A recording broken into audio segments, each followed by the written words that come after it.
n'urundi ruzinduko rwakozwe n'uwitwa Phantom n'umwe mu producers bakomeye cyane mu gihugu cya Nigeria yakoze indirimbo yitwa ya Burna Boy ndetse n'izindi ndirimbo zabaye ikimenya bose ku isi ari mu Rwanda.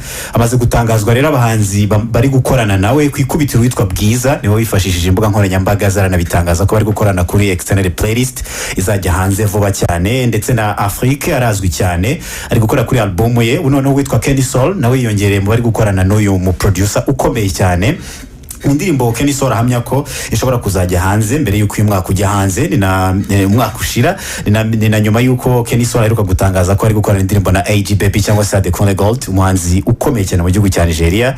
Reka twitegereze turebe. Hanyuma kandi uwitwa The Ben amaze kuhatwika, yifashishije Instagram yiwe posting amashusho ariko aherekezwa n'indirimbo ya Bruce Melody yitwa Sowe. Indirimbo shyashya, ibitekerezo biri kwisuka bavuga bati The Band akunda guhanganishwa cyane na Bruce, ariko we imitekerereze yirenze ibyo. Ibitekerezo ni byinshi bitanzwe kuri ayo mashusho, yagaragazaga ko ari ngo umunsi we wa kabiri urangiye neza. Ajya naho ndikirwa ibitekerezo aravuga ko ngo ni indirimbo nziza Sowe yamukoze ku mutima.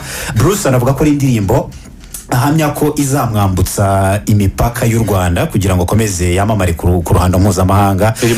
Iri mu Cyongereza kare muri Showbiz Today yanatubwiye ko nta kibazo kirimo ko yaririmba mu Cyongereza kuko abanyarwanda bamaze gutera imbere no kumenya indimi z'amahanga. Hanyuma turi mu bihe by'insinzi, ahantu henshi ari kugenda hategurwa ibitaramo. Kuri ubu mu karere ka Huye agiye kubera igitaramo bise Insinzi Summer Concert. Ni igitaramo cyateguwe n'itsinda ry'abaririmbyi ryitwa Vote Dolce, batumiyemo uwitwa Beata Musenga arazwi cyane, yaririmbye indirimbo yitwa Zabatsinda Kagame. Igitaramo kizaba ku itariki ya 4 z'ukwezi kwa 8 kikabera mu ngoro y'umuryango wa RPF, bazaba ari no kwita kuko ni inyubako nshya.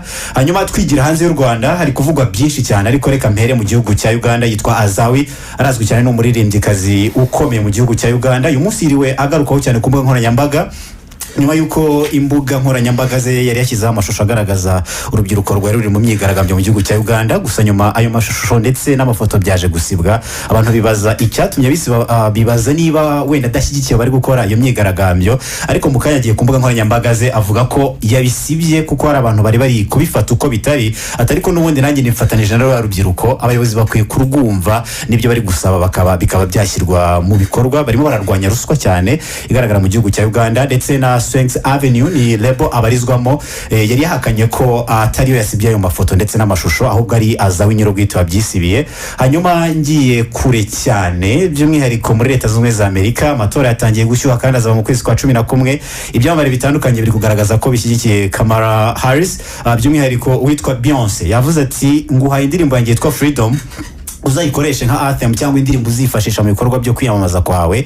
Ntabwo ari bo gusa, nahoze soma inkuru iri ku gitangazamakuru cya Billboard, nabonye bakoze urutonde rw'abanzi nka 12 barimo witwa Ariana Grande, barimo Beyonce, barimo abitwa ba Demi Lovato n'abantu Cardi n'abarimo yanigaragaje ku ikubitiro, ndetse n'abandi bahanzi bagiye batandukanye harimo na John Legend, hari witwa Carol King. Bagaragaje ko bashyigikiye cyane uyu Kamala Harris, bavuga bati niwe ugomba kuzayobora Amerika byanze bikunze. Hanyuma ikindi kiri kugaruka mu myidagaduro ni imikino ya Olympique iri guhuzwa cyane n'imyidagaduro. Abatuye mu gihugu cy'Ufaransa cyane cyane Paris bari kuvuga bati dukumbuye kubona Celine Dion ari ku rubyiniro cyane ko yamaze gutangazwa ko ari we uzaririmbamo. Benshi rero bavugaga bati kuva 2022 arwaye twe turamubona ku rubyiniro, nawe aratangaza ko yiteguye. Hanyuma witwa Diamond afite igitaramo azaririmbamo mu gihugu cy'Ubudage, ni igitaramo cy'iminsi 2 kizaba ku itariki 26 na 27.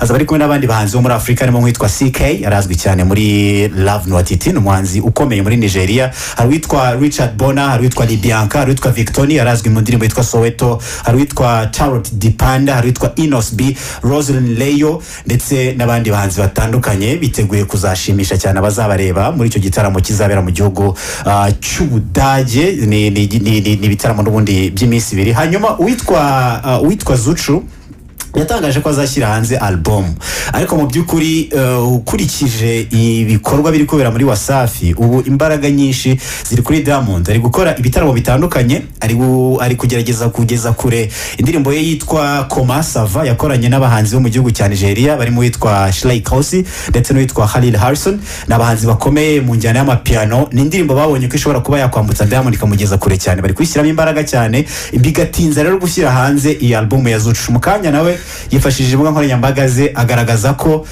ngo yicaranye na team cyangwa abayobozi bo muri WCB bamubwira ko ku ndirimbo agomba gushyira kuri album haburaho ebyiri.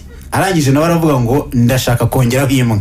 Bakoze iyo nama banzura ko iyo ndirimbo imwe ariyo iziyongeraho, avuga ko rero izajya hanze, iyo album azatangaza izagira hanze. Hanyuma witwa Khalid yashyize hanze tracklist cyangwa se n'urutonde rw'indirimbo kuri album izajya hanze ku itariki 2 z'ukwa munani. Murakoze cyane Karimi. Murakoze.